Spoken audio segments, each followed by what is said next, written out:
My family blocked me for 10 years. Then I won the lottery. At our reunion dinner, my brother handed me a drink with a smile. The waitress accidentally bumped the table and swapped our glasses. I saw the blue powder in his drink. I stood up, took the waitress's hand, and told them something that made them froze. I'm glad to have you here. Follow this story until the end and comment the city you're watching from, so I can see how far my story has reached. The phone rang at exactly 7:32 on a Tuesday morning, cutting through the silence of my small apartment like a blade through paper. I stared at the unknown number flashing on my screen, coffee mug halfway to my lips, steam still rising from the black liquid that had become my only companion these past 10 years. I almost didn't answer. After a decade of silence from my family, unexpected calls usually meant bad news or bill collectors, but something about the persistence of the ring, the way it seemed to demand attention rather than simply request it, made me reach for the phone. Philip speaking. Phil, it's Alan. The coffee mug slipped from my fingers, hitting the linoleum floor with a sharp crack that seemed to echo through my entire body. Alan, my brother. The same voice that had told me 10 years ago that I was no longer welcome at family gatherings, that I was a disappointment, that maybe it was better if I just stayed away. Alan, I managed to say, my voice barely above a whisper. Yeah, it's me. His voice sounded different somehow. Softer. Almost. Humble. I know this is unexpected. I know we haven't talked since you told me I was dead to the family. I finished for him, memories flooding back like a dam had burst in my mind. There was a long pause. I could hear him breathing on the other end, the same slightly labored breathing he'd had since childhood asthma. Some things never change, I thought bitterly. Phil, I've been thinking a lot lately. About what happened. About how things ended between us. His voice cracked slightly. I was wrong. We were all wrong. And I miss my brother. I sank into my worn armchair, the same one I'd bought from a thrift store when I'd first moved into this $800 a month apartment. It wasn't much, but it was mine. Everything in this small space was mine, earned through my own sweat and determination after my family had cast me out like a piece of unwanted furniture. What do you want, Alan? I asked, though my voice had lost some of its edge. I want to see you. I want to talk, face to face. He paused again. I know you probably think I'm crazy for calling after all this time, but I heard about your good fortune. My blood went cold, of course that's what this was about. 3 months ago, I'd won $57 million in the state lottery. I'd been careful, discreet, but news like that has a way of traveling, especially to family members who suddenly remember your existence. My good fortune, I repeated slowly. The lottery, Phil. Congratulations. I mean that sincerely. His voice took on that tone I remembered from childhood, the one he used when he wanted something but was trying to sound casual about it. But that's not why I'm calling. Well, not entirely. It made me realize how much time we've wasted, how much I've lost by being too proud to reach out. I stood up and walked to my small kitchen window, looking out at the busy street below. People hurried past on their way to work, to lives that mattered, to families who actually wanted them around. I'd watched this same view for 10 years and it had never felt as lonely as it did in this moment. You cut me out of your life, I said quietly. You, Veronica. Everyone. When Dad died and left me that $20,000 inheritance instead of you, you all acted like I'd stolen it from you, like I'd somehow manipulated a dying man. I know. God, Phil, I know. And I hate myself for it. We all do. His voice was thick with what sounded like genuine emotion. Veronica, especially. She's been after me for years to call you, to make things right. Veronica, my sister-in-law who had once accused me of being a selfish parasite who only cared about money. The woman who had convinced the rest of the family that I was somehow responsible for Alan's financial problems, even though I'd been struggling to make ends meet myself back then. She wants to make things right? I asked, unable to keep the skepticism out of my voice. She does. We both do. Phil, we've had 10 years to think about what we lost. What we threw away because of pride and stupidity. Alan's voice grew more urgent. I don't care about money anymore. I don't care about inheritances or who got what. I just want my brother back. I closed my eyes, feeling the weight of 10 years of loneliness pressing down on me like a physical thing. 10 years of birthdays spent alone. 10 years of holidays with just me and whatever takeout restaurant was open. 10 years of accomplishments with no one to share them with, and failures with no one to comfort me through them. I don't know, Alan, I said finally. I don't know if I can trust this. I understand, I do, but will you at least consider it? Will you meet with me? Just once? He paused. There's this restaurant, Belmont's downtown, remember? We used to go there with Dad when we were kids. The place with the red leather booths and the old piano player. I remembered. I remembered being 8 years old, sitting in those red booths, sharing a piece of chocolate cake with Alan while Dad told us stories about his own childhood. Back when we were brothers, back when family meant something. Thursday night, Alan continued. 7 o'clock. If you come, we'll talk. If you don't, well, at least I'll know I tried. I found myself nodding even though he couldn't see me. I'll think about it. That's all I ask. Relief flooded his voice. Phil, I know I don't deserve forgiveness, but I'm hoping you'll give me the chance to earn it. After we hung up, I sat in my apartment for hours, staring at the phone in my hands. Outside, the city continued its relentless pace, but inside my small space, time seemed suspended. I thought about that little boy who used to look up to his older brother, who used to believe that family was forever. I thought about the man I'd become, successful in my own quiet way, financially secure for the first time in my life, but still carrying the wound of rejection that had never quite healed. I thought about the way Alan's voice had sounded. Different. Older, maybe. Sadder. Could people really change? Could 10 years of separation make someone realize what they'd lost? By Wednesday evening, I'd made up my mind. I would go to Belmont's. I would sit in one of those red leather booths and listen to what Alan had to say. Maybe it was foolish. Maybe I was setting myself up for another heartbreak. But the alternative was spending the rest of my life wondering what might have been. I chose my clothes carefully. Nothing too expensive that might remind him of the lottery money, but nothing too shabby either. A simple navy shirt, dark jeans, my old leather jacket that I'd had since before our falling out. I wanted to look like the brother he remembered, not the wealthy stranger I'd become. As I walked toward Belmont's on Thursday evening, my heart hammered against my ribs with a rhythm I hadn't felt since I was a teenager asking someone to prom. The restaurant's warm glow spilled onto the sidewalk, and I could hear the faint sound of piano music drifting through the windows. Some things, at least, remained the same.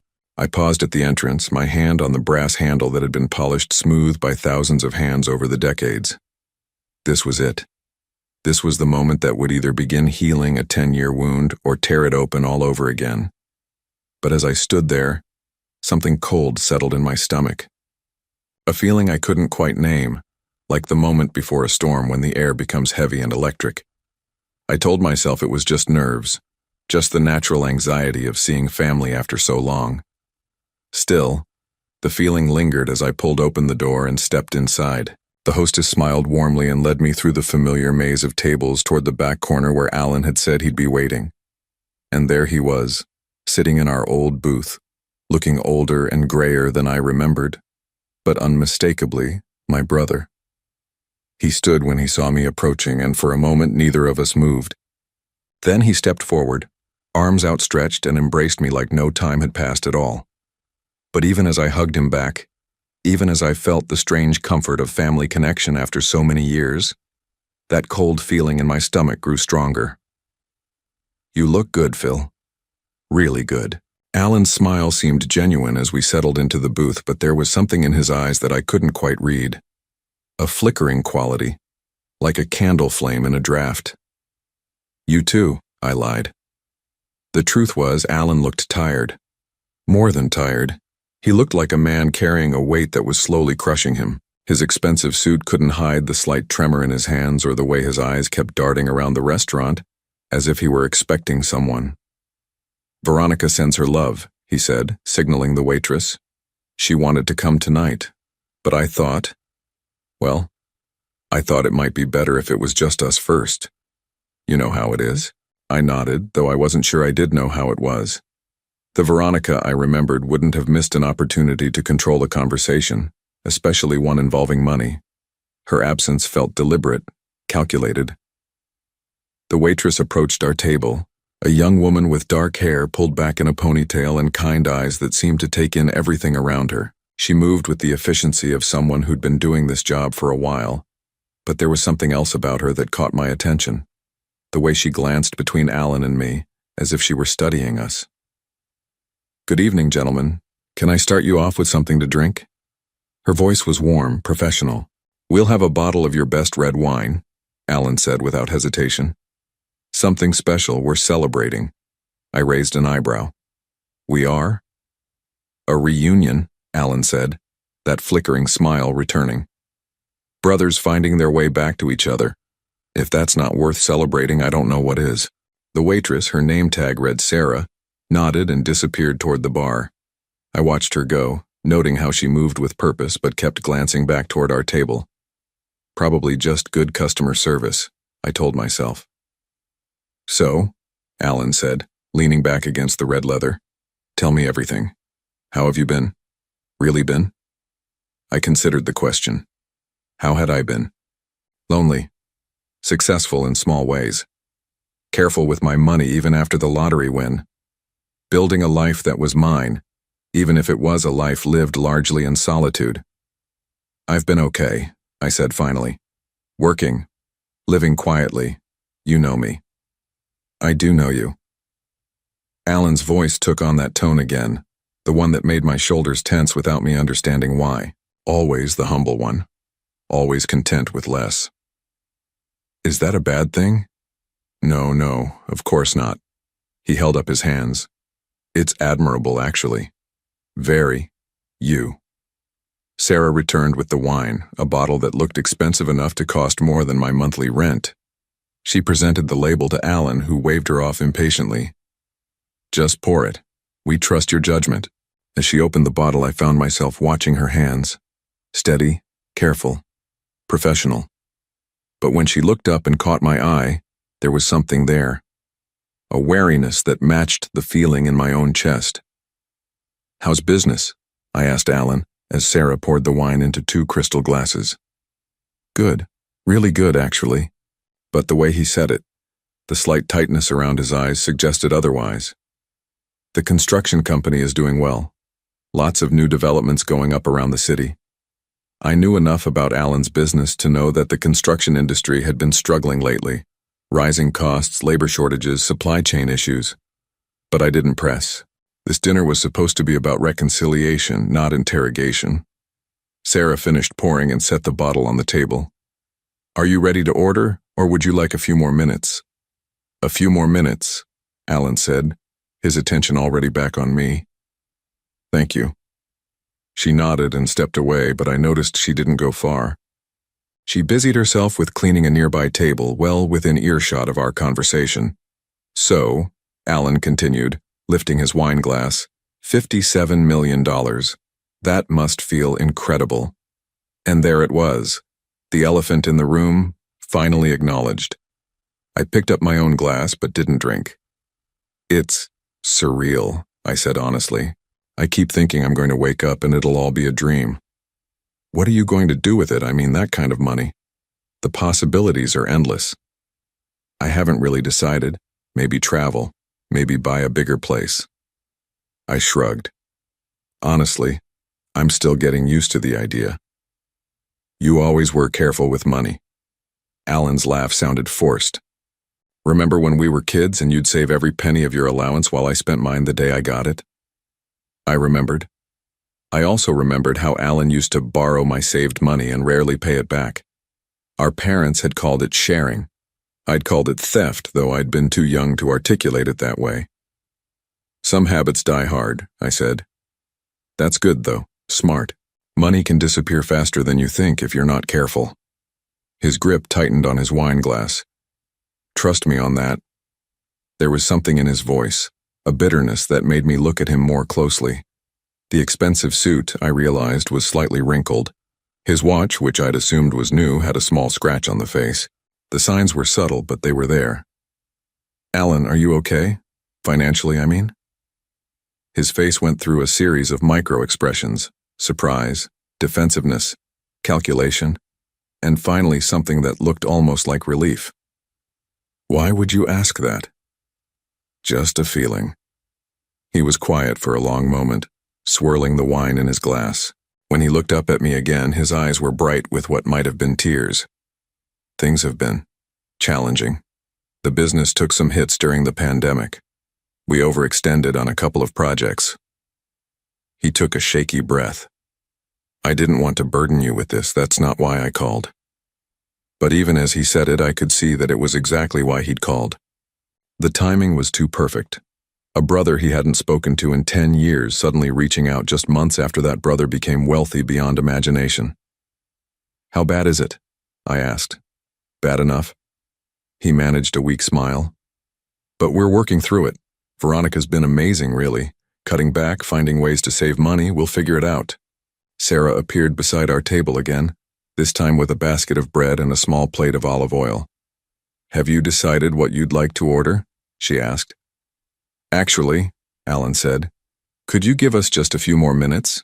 We're having an important conversation. Of course. But as she turned to leave, she caught my eye again, and this time the wariness was unmistakable. More than wariness. It was almost like a warning. Phil, Alan continued once she was gone, I need you to know something. This dinner, this conversation, it's not about money. It's not about the lottery. It's about us, about family. I wanted to believe him. God, how I wanted to believe him. But every instinct I'd developed during 10 years of solitude was screaming that something was wrong. I know you probably think I'm here because of the money, Alan continued. And I understand why you'd think that. Our history isn't great when it comes to financial issues. No, it's not. But I've learned from that. We all have. Money isn't everything, Phil. Family is everything. He leaned forward, his intensity palpable. Do you know what it's been like these past 10 years not having my brother in my life? Not being able to call you when Dad had his heart attack? Not being able to share the good times or ask for advice during the bad ones? His words hit me harder than I'd expected, because the truth was I did know. I knew exactly what it had been like because I'd lived it too. Every birthday, every holiday, every milestone, all of them marked by the absence of family. I've missed you, I said quietly. More than I wanted to admit. Then let's not waste any more time. Alan lifted his wine glass again. To second chances, to family, to the future. He waited for me to lift my glass. The wine caught the light from the overhead fixture, deep red and rich. Around us, the restaurant hummed with quiet conversation and the gentle notes of the piano player in the corner, the same elderly man who'd been playing here since we were children. But as I reached for my glass, I caught sight of Sarah again. She was at the bar now, but her attention was fixed on our table, and the expression on her face wasn't just wary anymore, it was alarmed. She took a step toward us, then stopped, as if fighting an internal battle. Her eyes met mine across the dining room, and in that moment I saw something that made my blood run cold. The wine glass felt heavier in my hand than it should have. Alan held his own glass up, waiting for me to complete the toast. His smile stretched tight across his face like a mask that didn't quite fit. The candlelight flickered between us, casting dancing shadows that made everything feel surreal, like I was watching this scene from outside my own body. To second chances, I repeated slowly, lifting my glass. But as I brought it toward my lips, something made me pause. Maybe it was the way Alan's eyes never left my face, watching my every movement with an intensity that felt predatory. Maybe it was the slight tremor in his hand that he was trying so hard to hide. Or maybe it was Sarah, the waitress, who had moved closer to our table and was now standing just a few feet away, her face pale with something that looked like desperation. "Actually," I said, setting my glass back down, "I think I should use the restroom first. All that coffee this morning, you know?" Alan's face flickered with something. Disappointment? Frustration? But he quickly covered it with another one of those forced smiles. "Of course. Take your time." As I stood up, I caught Sarah's eye. She gave me the smallest nod, so subtle I almost missed it. But in that nod, I saw confirmation of something I'd been feeling since the moment I walked into this restaurant. I was in danger. The restroom was small and dimly lit, with old-fashioned fixtures that belonged to another era. I splashed cold water on my face, staring at my reflection in the spotted mirror. What was I doing here? What had I expected from this reunion? That Alan would magically be the brother I remembered from childhood? That 10 years of silence and resentment would disappear over dinner and wine? I dried my hands with a paper towel, trying to organize my thoughts. Maybe I was being paranoid. Maybe the isolation of the past decade had made me suspicious of everyone, even family. Maybe Alan really had changed, really did want to reconcile. But as I reached for the door handle, I heard footsteps in the hallway outside. Quick, urgent footsteps that stopped right outside the restroom door. "Sir?" It was Sarah's voice, barely above a whisper. "Sir, please, I need to tell you something." I opened the door carefully. The hallway was empty except for Sarah, who looked around nervously before stepping closer. "I'm sorry to bother you, but I had to warn you." Her words came out in a rush. "I saw something, at your table, when you went to the restroom." My stomach dropped. "What did you see?" "Your brother, he put something in your drink. A small packet, blue powder. He was very careful, very quick, but I saw it." Her hands were shaking. "I've been working here for 3 years, and I've never seen anything like it." The world seemed to tilt sideways. I gripped the doorframe to steady myself. "Are you sure?" "Completely sure. I was watching because something felt off about him all evening. The way he kept checking his phone, the way he insisted on ordering specific wine, the way he kept looking toward the entrance like he was expecting someone." She took a shaky breath. "Sir, I don't think you should go back to that table."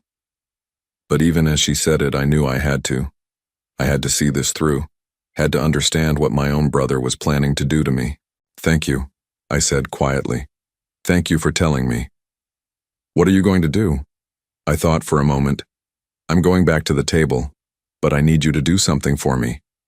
Sarah nodded eagerly. "When I get back, I'm going to ask for fresh glasses. I'm going to say something about mine having a spot on it. Can you help me with that?" "Of course. But sir, maybe you should just leave. Call the police." "Not yet. I need to understand why. I need to know what's really happening here." I walked back to the table on unsteady legs, my mind racing.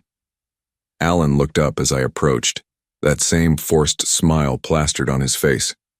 "Feel better?" he asked. "Much, thanks." I sat down and looked at my wine glass, still sitting exactly where I'd left it. To anyone else, it would look perfectly normal. Crystal clear, deep red wine. Nothing unusual about it at all. "Actually, could we get fresh glasses? This one has a spot on it." Alan's face went through a series of micro-expressions, surprise, confusion, then something darker. "A spot? I don't see anything." "Just here, on the rim." I pointed to an imaginary mark. I'm probably being too picky, but you know how I am. Sarah appeared at our table as if summoned. "Is everything all right, gentlemen?" "Could we get fresh glasses, please?" I asked. "This one seems to have a spot." "Of course." She gathered both glasses quickly and efficiently.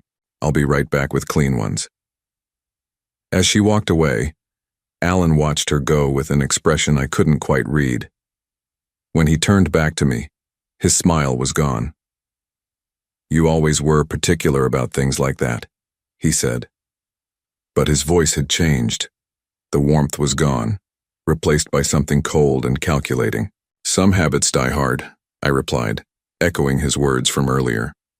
Sarah returned with fresh glasses and poured new wine from the bottle. As she worked, I noticed she was being extremely careful, making sure each glass was filled from the same source, eliminating any possibility of contamination. "There you go," she said, setting the glasses down. "Fresh and clean." "Thank you," I said, catching her eye. "You've been wonderful tonight." She gave me another subtle nod and stepped away. Alan picked up his new glass immediately. "Now, where were we? Oh yes, our toast." But as he lifted the glass toward his lips, I noticed something that made my heart race. His hand was shaking more noticeably now, and there was sweat beading on his forehead despite the restaurant's comfortable temperature. "Alan," I said carefully, "are you feeling all right? You look a little pale." "I'm fine," he said quickly. "Just excited about our reunion, it's been so long." But he wasn't fine. As I watched him, I could see the signs of someone under enormous stress. The way his eyes kept darting around the restaurant, the way he kept checking his phone, the way his free hand was clenched into a fist on the table. "Tell me about Veronica," I said suddenly. "How is she really doing?" She's good. Great, actually." But the way he said it suggested otherwise. "She's been working hard, supporting the business. She's amazing, really. Is she here tonight, in the restaurant, I mean?" The question seemed to catch him off guard. "Here? No, of course not. Why would you ask that?" "Just wondering. You keep checking your phone like you're expecting a call." Alan set his phone face down on the table with more force than necessary. "I'm not expecting anything. I'm here with my brother, focusing on our conversation." But even as he said it, the phone buzzed with a text message. Alan glanced at it quickly, then back at me, his face now openly troubled. "Everything okay?" I asked. "Fine, everything's fine." He lifted his wine glass again. "Come on, Phil, let's have that toast, to family, to the future." This time, I lifted my glass as well. But as we brought them together in the traditional clink of crystal against crystal, something happened that changed everything. Sarah appeared beside our table again, this time carrying a tray with what looked like a complimentary appetizer. But as she approached, she seemed to stumble slightly, bumping into the table just as our glasses met. In the confusion of the moment, our glasses jostled together, wine sloshing between them. Sarah steadied herself quickly, apologizing profusely, but in those few seconds of chaos something had happened. Our glasses had somehow switched positions. "I'm so sorry," Sarah said, her voice filled with genuine distress. "How clumsy of me. Let me get you fresh drinks." "No need," Alan said quickly, too quickly. "No harm done." But his eyes were fixed on the glasses, and I could see him trying to figure out which was which. In the dim candlelight with the identical crystal and identical wine, it would be impossible to tell them apart. "Actually," I said, reaching for the glass closest to me, "I think we're fine. Right, Alan?" He nodded slowly, his face pale now, sweat more visible on his forehead. "Right, we're fine." I lifted my glass, or what I thought was my glass, toward my lips, watching Alan over the rim. He was staring at me with an expression I'd never seen before. Not the loving brother from our childhood. Not even the angry, resentful man who had cut me out of his life 10 years ago. This was the face of someone desperate, someone dangerous, someone who had been caught in an act so terrible that there was no going back. "To family," I said, and took a sip. Alan lifted his own glass with trembling hands. As the wine touched his lips, I saw something in his eyes that made my blood run cold. It wasn't just desperation anymore. The wine had barely touched Alan's lips when I saw the change in his expression. What started as forced confidence crumbled into something raw and terrified. He set his glass down with shaking hands, his face now ashen under the restaurant's warm lighting. "You know," I said quietly, my voice steady despite the storm raging inside me. "You know what just happened, don't you?" Alan's mouth opened and closed like a fish gasping for air. "Phil, I don't understand what you're talking about." But his eyes told a different story. They darted between the wine glasses, between my face and Sarah's retreating figure, between his phone and the exit. He was calculating, trying to figure out his next move, but the panic was winning. The blue powder, I said simply. The words hit him like a physical blow. He actually recoiled, pressing back against the red leather booth as if he could disappear into it. How did you? He stopped himself, but it was too late. How did I know? I leaned forward, keeping my voice low enough that the other diners couldn't hear. Because someone was watching, someone who cared enough about a stranger to risk her job to warn me. Alan's gaze snapped toward the bar where Sarah was standing, her face pale but determined. That little, don't. The word came out sharper than I intended. Don't you dare blame her for doing the right thing. The only person to blame here is you. The silence stretched between us, filled with the gentle piano music and the soft murmur of other conversations. Normal people having normal dinners, unaware that at the corner table one brother had just tried to… What? The reality of what had almost happened was too enormous to fully process. Why? I asked finally. Just tell me why. Alan closed his eyes, and when he opened them again there were tears. You don't understand the pressure I'm under, Phil. The debts, the creditors calling day and night. Veronica. She's been so patient, but I can see it in her eyes. The disappointment, the fear that we're going to lose everything. So you thought the solution was to hurt me? I thought. He rubbed his face with both hands. I wasn't thinking clearly. When I heard about the lottery, it felt like a sign. Like maybe there was a way out of this mess. By eliminating me. By becoming your heir. The words came out in a whisper. I had this whole plan. You'd have an accident, a heart attack, something sudden but natural looking. And since you don't have a will as your only living relative, I'd inherit everything. It seemed logical. The casual way he said it, as if we were discussing the weather, made my stomach turn. Logical. You were going to murder me and you call it logical. It wasn't supposed to be like this. His voice rose, then dropped again as he remembered where we were. I never wanted it to be personal. I love you, Phil. You're my brother. No. I shook my head slowly. A brother doesn't do what you just tried to do. A brother doesn't plan something like this for months and then look you in the eye and pretend it's about reconciliation. Alan wiped his nose with his napkin, leaving behind a smear of tears and snot. Months? What are you talking about? I reached into my jacket pocket and pulled out a small digital recorder. Alan's eyes widened as I set it on the table between us. I hired a private investigator 3 weeks ago, I said. The day after you called me. You what? I'm not stupid, Alan. A brother who hasn't spoken to me in 10 years suddenly wants to reconcile right after I win the lottery? I knew something was wrong. I pressed play on the recorder. Alan's voice filled the small space between us, tinny but clear. The restaurant is perfect. Lots of ambient noise, dim lighting. If something happens to him there, it'll just look like a heart attack or stroke. Stress of the reunion, you know. Veronica's voice responded. And you're sure this will work? The stuff Marcus got for us? He said it's foolproof. Tasteless, odorless, looks natural. Phil drinks it, has what looks like a medical emergency, and we're free and clear. Rich and free and clear. I stopped the recording. Alan was staring at the device like it was a venomous snake. Marcus? I asked. Who's Marcus? Alan's face somehow managed to go even paler. How long have you been recording us? Long enough to know that this wasn't a spur-of-the-moment decision. Long enough to know that Veronica is not only aware of your plan but actively helping. Long enough to know that you've been planning my death since the week after the lottery numbers were announced. Phil, please, you have to understand. I understand perfectly. You and your wife decided that $57 million was worth more than my life. I picked up the recorder and slipped it back into my pocket. The question now is what I'm going to do about it. Alan leaned forward desperately. We can work this out. We're family. We can figure out a solution that works for everyone. A solution? I almost laughed. You just tried to kill me, Alan. In what universe is there a solution to that?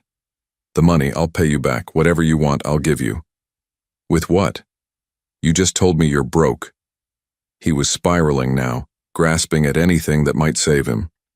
The business, I'll sign over the business. You can have everything. I don't want your failing construction company. I don't want anything from you except an explanation. Help me understand how the brother who used to share his Halloween candy with me turned into someone who could plan my murder." Alan was quiet for a long time, staring at his hands folded on the table. When he finally spoke, his voice was barely audible. "It started small, a few bad investments, some contracts that went sideways. I thought I could fix it, you know? I thought if I just worked harder, made better deals, everything would be okay." He looked up at me with red-rimmed eyes. But it kept getting worse. The hole kept getting deeper. And then Veronica started talking about what would happen if we lost everything. The house, the business, our reputation. She said people would never respect us again. "So you decided to kill me." It wasn't supposed to feel like killing. It was supposed to be cleaner than that. More like a business transaction. The words hung in the air between us like poison gas. I felt sick, not just from what he'd tried to do, but from the realization that this person sitting across from me wasn't my brother anymore. Maybe he never had been.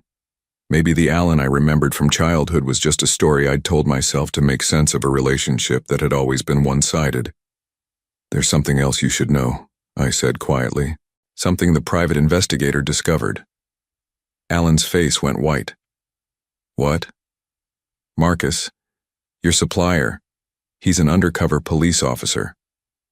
The glass slipped from Alan's hand, hitting the table with a sharp crack that drew stares from nearby diners. Wine spread across the white tablecloth like blood. "That's impossible. The entire operation has been under surveillance for months. They've been building a case against a network of people who've been providing substances to desperate individuals. You're not their first customer, Alan. You're just the one who's going to help them close the net." I could see his mind working, trying to process this new information, but the stuff he gave us was harmless. Probably just crushed vitamins or sugar. They wanted to see how far you'd go, what you'd actually do when the moment came. I leaned back against the booth, suddenly feeling exhausted. "Congratulations, you passed their test." Alan put his head in his hands. Around us, the restaurant continued its peaceful evening rhythm, unaware that at table 12, a man's entire world was collapsing. "What happens now?" he asked without looking up. "Now? Now you have a choice." I signaled Sarah, who approached our table cautiously. "I'd like the check, please." "Of course," she said, but she was looking at Alan with concern. "Is everything all right?" "Everything's fine," I told her. "Thank you for everything tonight. You probably saved my life." She nodded once and disappeared toward the front of the restaurant. Alan finally looked up. "What choice?"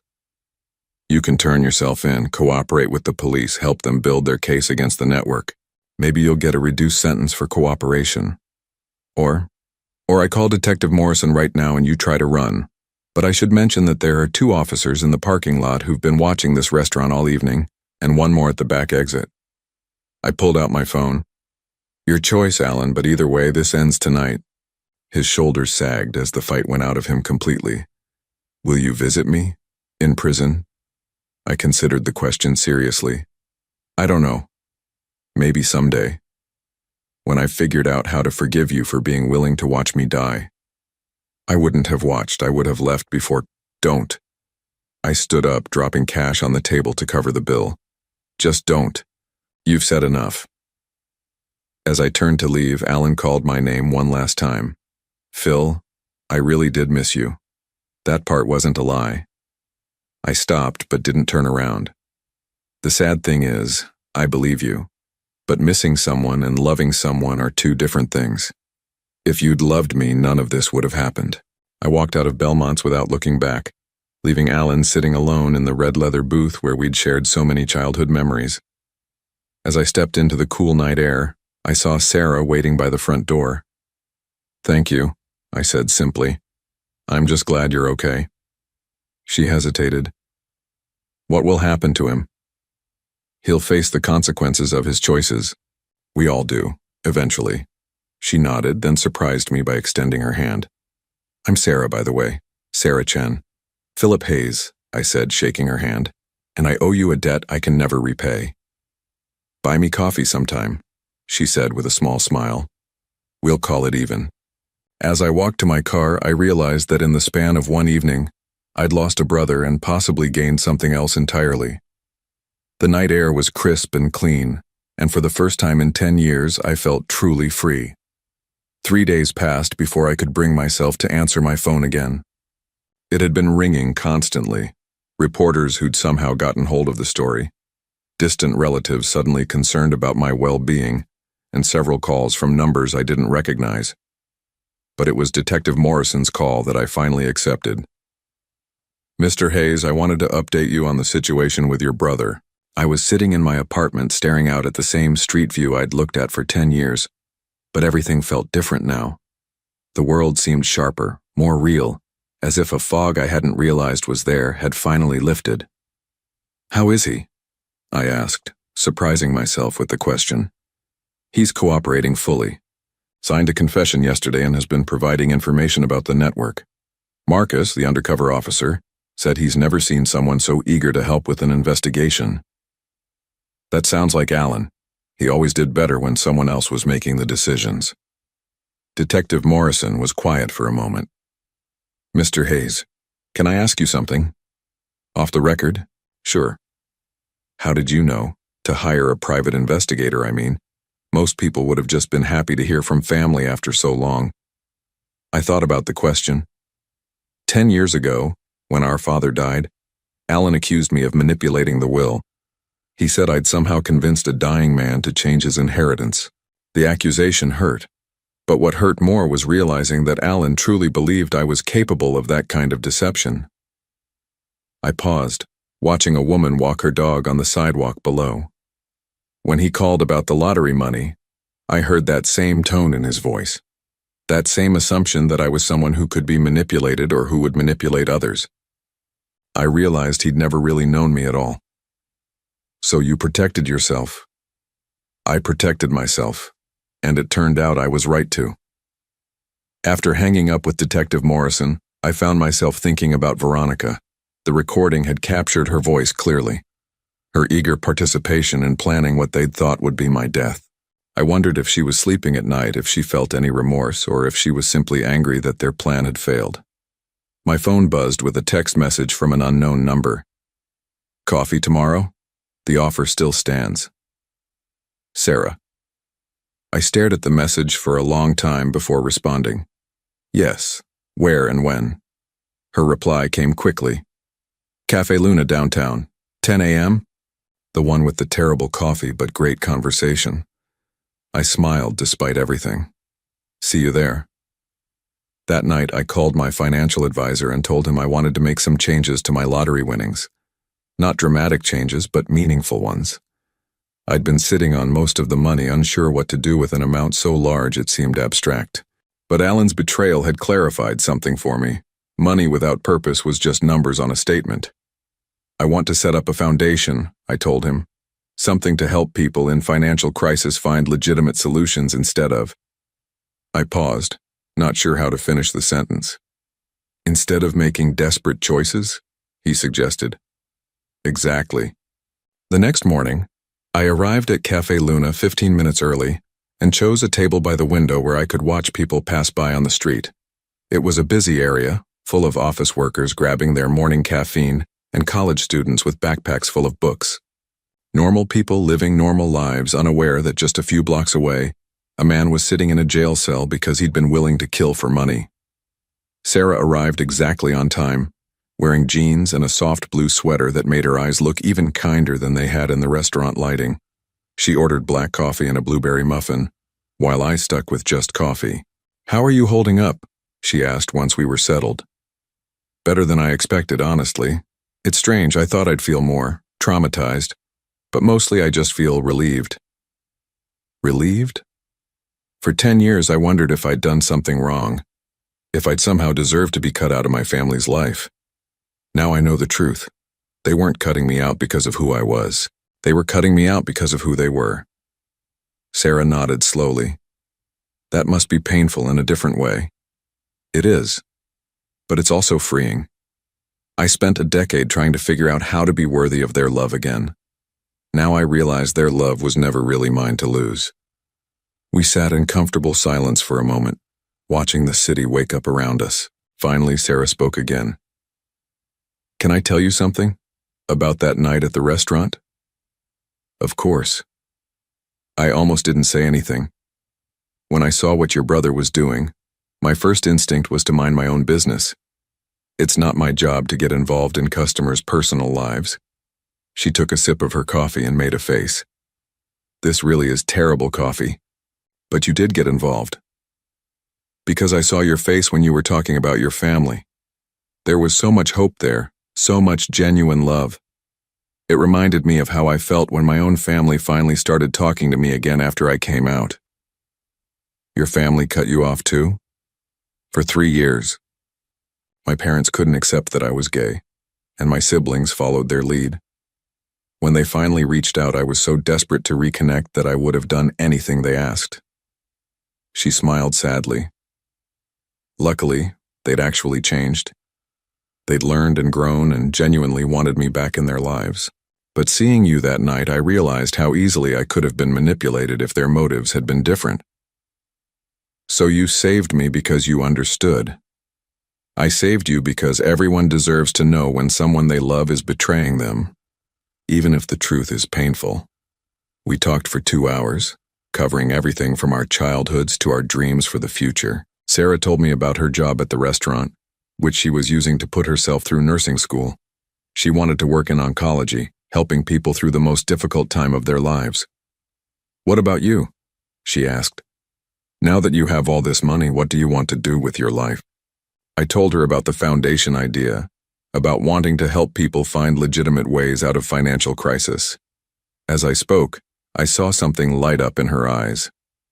"That's incredible.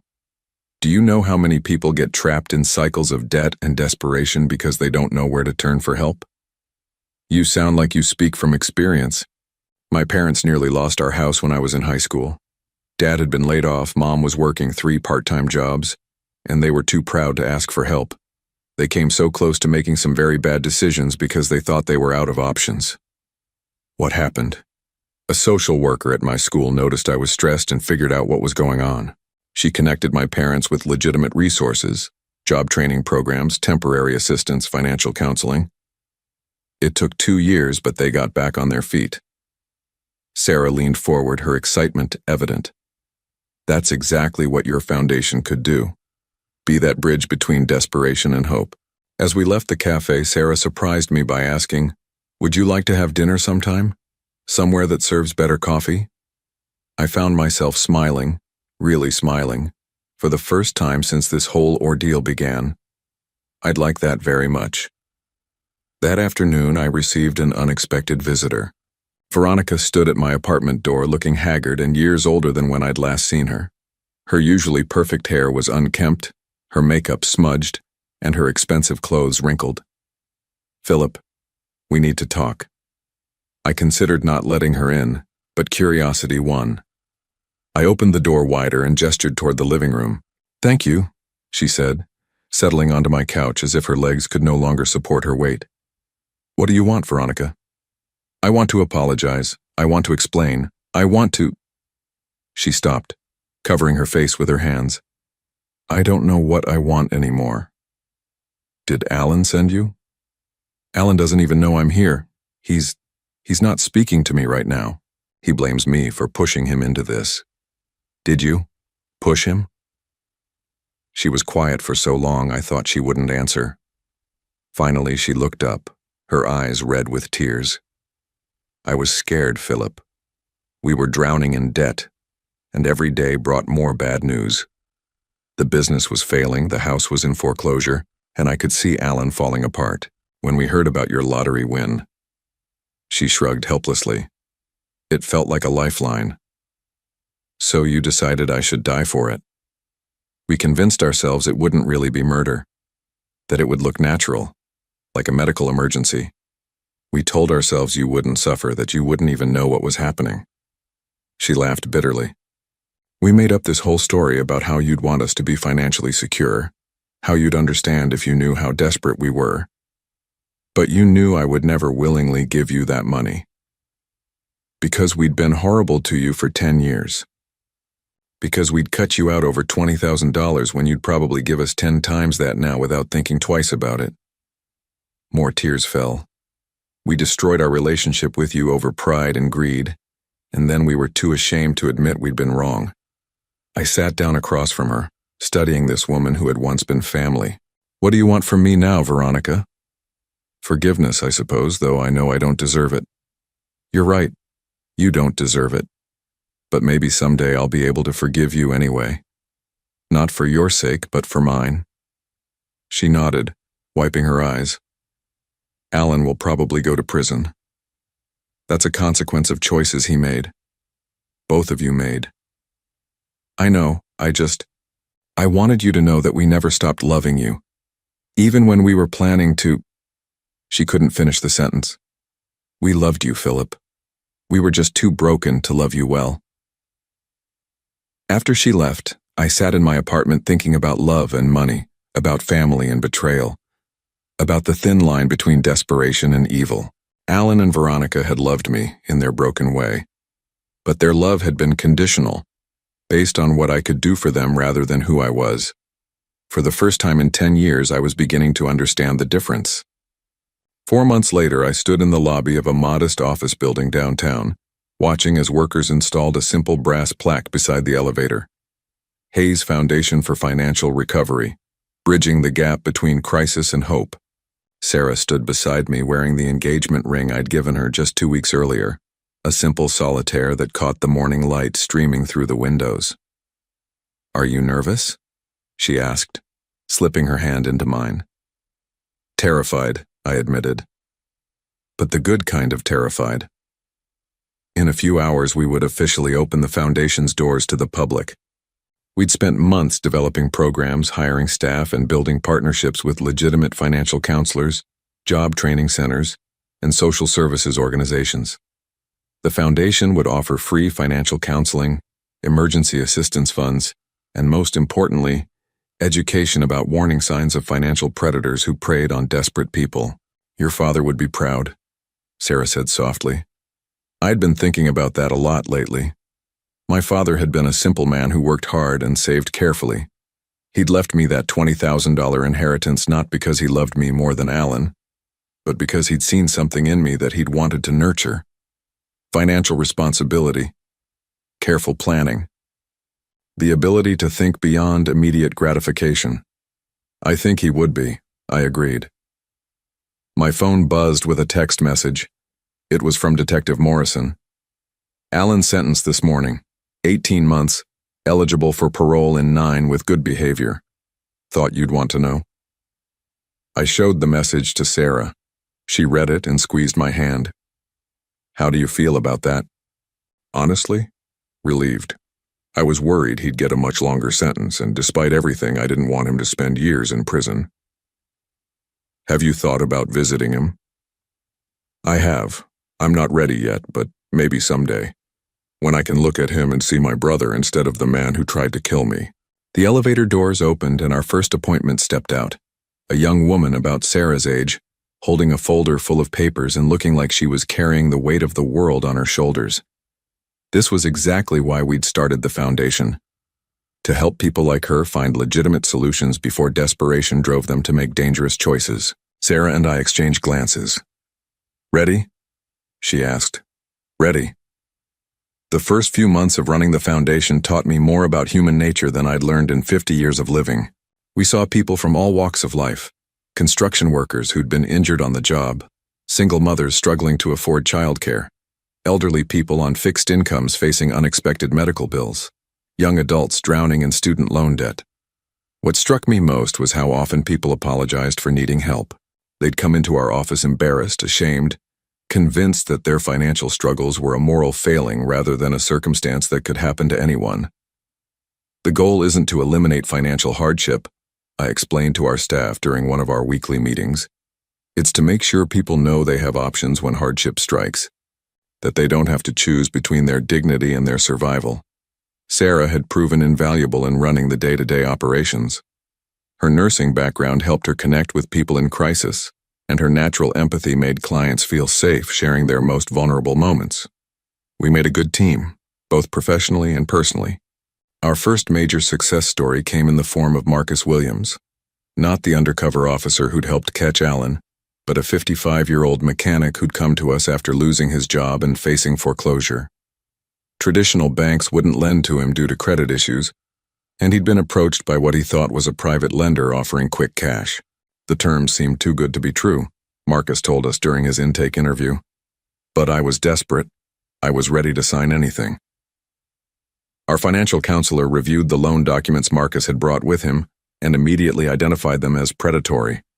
The interest rates were astronomical, the fees hidden in fine print, and the collateral requirements would have left Marcus worse off than when he started. Instead, we connected Marcus with a legitimate credit union, helped him restructure his existing debts, and provided temporary assistance while he found new employment. 6 months later, he was back on his feet and had even started volunteering at the foundation on weekends.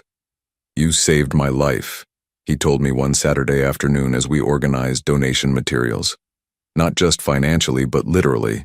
I was so desperate I was considering, well, let's just say I was considering options that would have destroyed my family. Stories like Marcus's reminded me why this work mattered. Every person we helped was potentially one less Alan, one less Veronica, one less family destroyed by the toxic combination of desperation and greed. As autumn arrived, Sarah and I began planning our wedding. Nothing elaborate, just a small ceremony with the people who truly mattered to us. Sarah's family embraced me immediately, and I found myself experiencing something I'd thought was lost forever: the warmth of unconditional acceptance. "It's strange," I told Sarah one evening as we addressed wedding invitations. "I spent so many years thinking I was missing out on family, but I think what I was really missing was the right kind of family." "Blood doesn't make family," she replied, sealing another envelope. "Love does, and choice, and showing up for each other when it matters." 2 weeks before our wedding, I received a letter forwarded from my old apartment. Alan had somehow gotten the address wrong. The envelope was thin, just a single sheet of paper in Alan's familiar handwriting. "Phil," it began, "I know you probably don't want to hear from me, and I understand if you throw this away without reading it. But I needed to try to explain, not to excuse what I did, but to help you understand that it was never about you. Prison gives you a lot of time to think, and I've been thinking about the man I became versus the brother I used to be. Somewhere along the way, I started measuring my worth by my bank account instead of my character. Veronica and I fed off each other's fears and insecurities until we convinced ourselves that money was more important than anything else, including your life. I don't expect forgiveness. I don't deserve it. But I want you to know that I'm getting help here. Therapy, financial counseling, job training. I'm learning to be the kind of person who deserves a second chance, even if I never get one. I heard about your foundation from Veronica. She's been following the news coverage, and she told me about all the people you're helping. It doesn't surprise me that you turned your pain into something that helps others. You always were the better brother. I hope you're happy, Phil. I hope you found the family you deserve, because you deserve so much more than the one you were born into. Love, though I know I lost the right to say that. Alan." I read the letter twice, then showed it to Sarah. She read it carefully, then handed it back to me. "What do you think?" I asked. "I think he's learning. Whether he's truly changed or just saying what he thinks you want to hear, I don't know. But he's taking responsibility, which is more than a lot of people do." "Should I write back?" "Not yet. Maybe not ever. That's entirely up to you, and there's no wrong choice." I folded the letter carefully and put it in my desk drawer. Perhaps someday I'd be ready to respond. Or perhaps this one-way communication was enough. Alan expressing his remorse, me reading it, and choosing whether to carry it forward. The night before our wedding, Sarah and I sat on my apartment balcony, looking out over the city lights. Tomorrow we'd be married, and Monday we'd be back at the foundation, helping more people find legitimate paths through financial crisis. "Do you ever regret it?" Sarah asked. "Giving up so much of the lottery money for the foundation?" "Never." I meant it. The foundation had already helped over 200 families, and we were expanding our services to include prevention education in high schools and colleges. Money sitting in a bank account doesn't change lives. Money in motion, money with purpose. That's what makes a difference. Even after everything your family put you through, you're still using your good fortune to help people avoid making the same mistakes they made. Especially because of what they put me through. I know what desperation feels like, and I know how easy it is to convince yourself that there are no legitimate options left. I took her hand, running my thumb over her engagement ring. But there are always options. Sometimes you just need someone to help you see them. The next morning, I woke up in my small apartment for the last time. After the wedding, Sarah and I would move into a modest house we'd bought together. Nothing ostentatious, but comfortable enough to start the family we both wanted. As I got dressed for my wedding, I thought about the journey that had brought me here. 10 years of loneliness followed by a betrayal so profound it could have destroyed my faith in human nature. Instead, it had led me to Sarah, to the foundation, to a life with more meaning than I'd ever imagined possible. I picked up my phone and scrolled through my contacts until I found Detective Morrison's number. "Mr. Hayes, congratulations on your wedding day." "Thank you, Detective. I was calling to ask about something." "The network that Alan was involved with.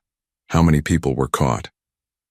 14 so far, including 3 suppliers and 11 potential victims who were actually planning to hurt others. Your brother's cooperation was instrumental in shutting down the entire operation." "Good, that's really good." "Mr. Hayes, if you don't mind me saying so, what your brother tried to do to you was horrific. But the way you've responded, with the foundation, with forgiveness instead of revenge, that's the kind of justice that actually makes the world better." After hanging up, I looked at myself in the mirror one last time. 50 years old, getting married for the first time, starting a new life built on love instead of blood, on choice instead of obligation. At the church, Sarah's father walked her down the aisle, while her mother dabbed at her eyes with a tissue. My side of the church was filled with friends from the foundation, colleagues from my old job, and neighbors who'd become family over the years. A chosen family, built on mutual respect and genuine affection. As Sarah and I exchanged vows, promising to love and support each other through whatever life brought our way, I thought about Alan sitting in his prison cell. I hoped he was getting the help he needed. I hoped he would find a way to build a life worth living when he got out. But mostly, I hoped he would understand that forgiveness wasn't something I could give him. It was something he would have to give himself. The reception was held in the church fellowship hall, decorated with simple flowers and filled with the sound of genuine laughter. As Sarah and I had our first dance, I felt a peace I'd never experienced before. This was what family was supposed to feel like. Safe, supportive, unconditionally loving. Later that evening, as we drove away from the reception toward our honeymoon, Sarah took my hand. "Any regrets?" she asked with a smile. I thought about the question seriously. Regrets about my family? About the 10 years of isolation? About the brother who'd tried to kill me for money? "None," I said, and meant every word. Every painful step led me here, to you, to this life. I wouldn't change any of it.